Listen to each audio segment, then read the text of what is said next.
Hi hello అండి, welcome to the home life channel. ఇవాళ ఇంగువని మనం పౌడర్లో ఎలా తయారు చేసుకుందో చూద్దామండి. దీనికోసం నేను ముద్ద ఇంగు ఉంటుంది కదా, దాన్ని తీసుకున్నానండి. అది ఏ సూపర్ మార్కెట్లో లేదంటే ఏ కిరాణా షాప్లో అయినా సరే ఈజీగా దొరుకుతుంది. దాన్ని తీసుకోవాలి. ఇంగువ పౌడర్ని మనం ఈజీగా ఇంట్లోనే ప్రిపేర్ చేసుకోవచ్చు అండి. చాలామందికి తెలియక బయట నుంచి చాలా కాస్ట్ పెట్టి ఇంగువ పౌడర్ కొంటారు.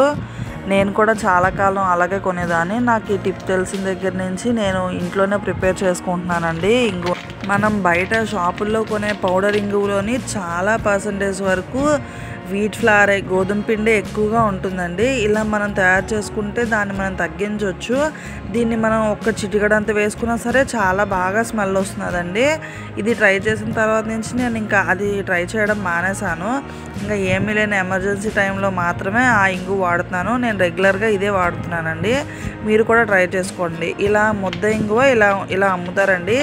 దాన్ని తీసుకొని మనం చిన్న చిన్న ముక్కల్లా కట్ చేసుకోవాలి. దీనికి కొంచెం సాగుతుందండి. దాన్ని చిన్న చిన్న ముక్కలుగా కట్ చేసుకొని మనం ఫ్రై చేసుకోవాలండి. వీటిని నాకు మొత్తం ఒక ప్యాకెట్కి ఇన్ని అయ్యాయండి చిన్న చిన్న ముక్కలు. వీటిని తీసుకొని మనం ఫ్రై చేసుకోవాలి. దీనికోసం స్టవ్ ఆన్ చేసి నేను ఒక పెనం పెట్టుకున్నానండి. మీ దగ్గర కొంచెం బేస్ స్ట్రాంగ్గా ఉండే ఒక మూకుడు కానీ, క్యాస్ట్ ఐరన్ మూకుళ్ళు కూడా ఇప్పుడు వస్తున్నాయి కదండి, అవి కానీ పెట్టుకొని మీరు ఫ్రై చేసుకోవచ్చు. ఇంగువ ముక్కల్ని వేస్తున్నప్పుడు చూసుకోండి, ఒకదానికొకటి అతుక్కుపోతాయి. ఇది ఏదైనా కొంచెం ముద్దలా కదా ఉన్నది తీసుకున్నాం మనం, అది ఒకదానికొకటి అతుక్కోకుండా ఫ్రై చేసుకోవాలండి.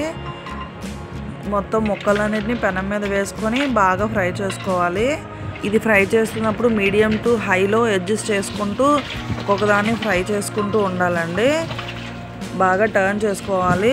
టర్న్ చేసుకుంటూ అన్ని సైడ్ల నుంచి ఈవెన్గా ఫ్రై అయ్యేలాగా కలుపుకుంటూ ఉండాలి. దీనిలో మెయిన్ థింగ్ ఇదే. ఎంత బాగా మనం ఫ్రై చేసుకుంటే అంత బాగా వస్తుంది.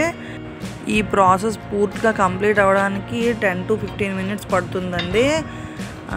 మనం వేసినప్పుడు చిన్న చిన్న ముక్కలుగానే ఉన్నాయి కదా, ఇప్పుడు చూడండి కొంచెం బాల్స్లా పొంగుతాయి. ఇవి పొంగినప్పుడే ఒకదానికొకటి అతుక్కుంటూ ఉంటాయి. మనం అతుక్కున్నా సరే కొంచెం అట్లకాడ పట్టుకొని కొంచెం విడదీసుకుని చేసుకోవచ్చు అండి, ప్రాబ్లం ఏమి ఉండదు.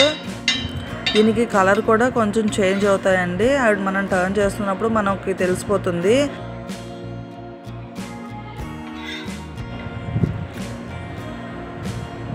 చూడండి, ముందు వేసిన దానికన్నా ఇప్పుడు కొంచెం పొంగుతున్నాయి కదా.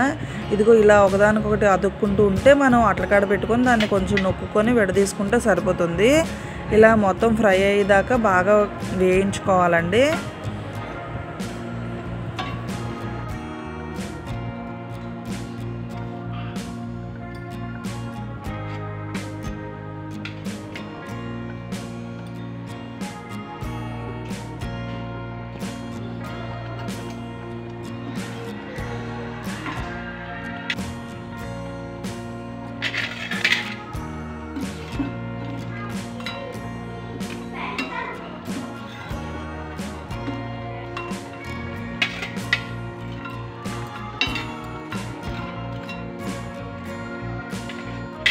ఇంగువ ముక్కలన్నీ బాగా ఫ్రై అయిపోయాయండి. ఇప్పుడు ఈ టైంలో మనం స్టవ్ ఆఫ్ చేసుకోవచ్చు. అదే పెనం మీద కొంచెం మనం ఆ హీట్కి ఉంచేస్తే అవి ఇంకా ఏదైనా దానిలో పచ్చి ఏమైనా ఉంటే అది కూడా పోతుందండి. దాన్ని మనం చిన్న మిక్సీ జార్ ఉంటుంది కదా, దానిలో వేసుకోవాలి. ముక్కల్లో అన్నిటినీ మిక్సీ చేసుకోవడమే, అంతే అండి. ఇంగువ చాలా సింపుల్గా ఈజీగా ప్రిపేర్ అయిపోతుంది. దాన్ని మిక్సీ చేసుకుంటే పౌడర్ ఫామ్లోకి వచ్చేస్తుందండి ఇంగువ. మనం ఒక్క అరగంట దీనికోసం టైం కేటాయిస్తే చాలండి. ఇంగువని ఈజీగా ఇంట్లోనే రెడీ చేసుకోవచ్చు.